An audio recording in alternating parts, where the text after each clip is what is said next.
Well, good morning. I'm all sunscreened up and I'm going to go on my beach walk, even though the sun's not even out yet. It is up just about on the other side of the island, so it's been hidden by the hill right now. Um, what's so good about walking? Do you know what's so good about walking? It's great for us walking. Um, you would think, right, that the more intense exercise you do, the better. And there is something to that. I mean, it all has its place. However, there's something really magical about walking, and I'll tell you what it is. When we're doing a low level of activity, our body is running off our fat. And so it's the difference between aerobic and anaerobic. Aerobic exercise means you're using your oxygen still. And when you're using your oxygen, in other words, when you're breathing easily, your body hasn't had to switch over to another form of mechanism of creating the energy for your cells and your mitochondria, the ATP that really gives us energy. So it's on a low level kind of, I'm just, ticking over like I usually do throughout the day, but it's a little bit more than that, a little bit more than resting energy. So when you're resting, you're running off your fat too, and when you are walking, you're running off your fat. You see, once you take that up a notch, start jogging or something like that at a certain point, and it's around when you're just kind of getting out of breath, you go into that anaerobic state where your body it can't do that base level kind of metabolism anymore. It can't use the oxygen. You're not breathing enough for those systems to be in place, and so it has to switch over to another mechanism, which is using the glucose. And so the glucose, yeah, it's in your blood from eating, if you've just eaten, which is why it's so good to go for a walk after you've eaten. And it's in your muscles as well, stored as glycogen in your muscles. So the muscles is a storage for facility for glucose. Now, once all of those storage facilities, your blood, your muscles, are full, that's when your body goes, I need to store this somewhere else. And the insulin kicks in and it causes the glucose to be stored as fat in your body fat. So we don't want that, right? We don't want that. And so it's a good thing. Usually people eat so often that they're not really they don't allow their bodies to get into that fat burning mode. And so doesn't that contradict what I just said? Yeah, it kind of does. Your body is using the glucose if you've eaten. It's using it straight away. It's using it as much as it can. But usually people are eating so much, these days anyway, are eating so much and so often that and not moving enough, so that glucose isn't being used, and then it's shuttled away into fat. So as we go walking, say if you are an obese person or you've got some extra body fat and you go walking, first of all, you're going to use the glucose up that you just ate for whatever meal that you had most recently that's in your blood.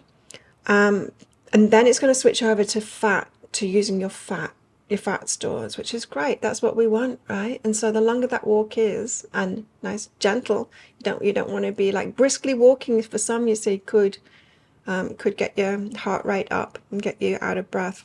For some, for a lot of people, it won't. So it really is dependent on the person. But once you get into that fat burning zone, if you keep on walking, it's going to keep on burning fat. It is. And like I said, it's not that high intensity training doesn't have its place. Of course it does. High intensity training, when you're getting your heart rate up there, on the face of it, you are burning more calories. If we're looking at it as calories rather than as the fat or the glucose, if we're just looking at it as calories, as amounts of energy, then yeah, with high intensity, you are going to be burning more. However, where does it come from? That's the thing. Where does it come from? The body is complicated. We're not a machine. We're not an engine. It's not about calories. It kind of is, but it isn't. Of course, if you're taking too many calories in throughout the day, it's going to cause problems, and it is causing problems in people. People are eating way too much food, and the wrong foods too. So, all that being said, I'm going for a walk this morning. Yesterday, after my Muay Thai training, which had a lot of clinching in it, which is a lot of neck grabbing and stuff, my neck and shoulders were quite sore. I went for a 2-hour massage, and then later on in the afternoon I had a headache, and so I ended up going to bed really early, because you know when you get one of those headaches and it's just like, that's it for the day, you need to close your eyes and not have any more light. I was like that. It was completely down to the neck tension and everything, and so I thought, I need a day of rest tomorrow. But not complete rest. I do want to go for my beach walk, and so I'm going to do that now.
Bit of a windy morning this morning, so just at the end of the beach, out of the wind here, to say have a great weekend, have a great day everybody, and I'll see you guys tomorrow.